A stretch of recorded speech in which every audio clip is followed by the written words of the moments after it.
এই কনকনে শীতের মাঝে এই বৃদ্ধ মা সকালবেলা গোসল করতেছে।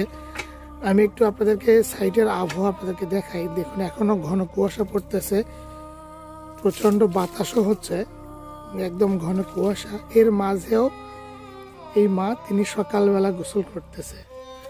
তার যে প্রতিবন্ধী ছেলেটি আছে দেখুন, তিনি কম্বল ল্যাপ মুড়ি দিয়ে শুয়ে আছে। এই যে দেখতে পাচ্ছেন তাকে, মানে এতটাই শীত, প্রচন্ড শীত, তার মাঝে কম্বল ল্যাপ মুড়ি দিয়ে শুয়ে আছে তার প্রতিবন্ধী ছেলেটি। তিনি কি কি যেন বলতেছে। এর মাঝেও তার যে মা, বৃদ্ধ মা অসুস্থ, তিনি গোসল করতেছে। একবার ভাবুন এই বৃদ্ধ মা কতটা পরিষ্কার পরিচ্ছন্ন থাকে। মা ছেলের সকালের খাবার যদি একটু দেখাই, আমরা তাদের জন্য একটা লোক রেখে দিয়েছি তাদের সেবা করার জন্য। তিনি সকালবেলা রান্না করে দিয়ে গেছেন, তো আমি একটু আপনাদেরকে দেখাই। দেখুন এই যে ভাত রান্না করে দিয়ে গেছে, গরম ভাত, আর যে তরকারি রান্না করে দিয়ে গেছেন আমি দেখাই। এখানে দেখুন 2টা ডিম আর সিম ভাজি, আলু, এগুলা দিয়ে ভাজি করছে। তো সকালের খাবার এই মা ছেলের। তো আমরা যাকে তাদেরকে সেবা করার জন্য রেখেছি তিনি সকালবেলা রান্না করে দিয়ে চলে গেছে। আর তার ছেলেটি তো ল্যাপ মুড়ি দিয়ে শুয়ে আছে। আর একবার দেখাই, নাড়াচাড়া করতেছে।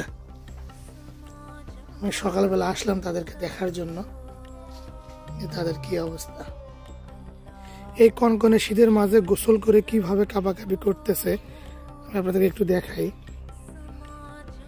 তিনি কাবাকাবি করতেছে গোসল করে শীতের মাঝে। তো গোসল করার পরে কাপড় পরিধান করে তিনি আবার তার রুমে যাচ্ছে। আমি একটু সম্পূর্ণ ভিউটা দেখাই তার নতুন বাড়ির।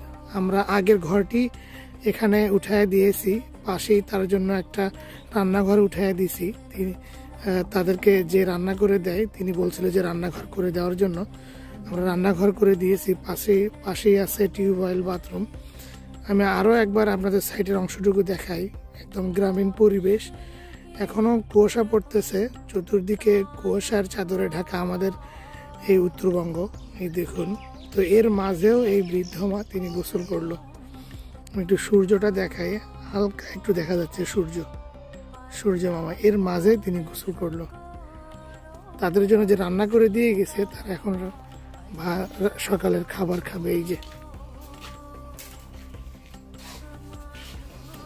দেখুন হাড়ি পাতিল গুলো এগুলো বের করতেছে। উনি এখনো কাবাকাবি করতেছে শীতের।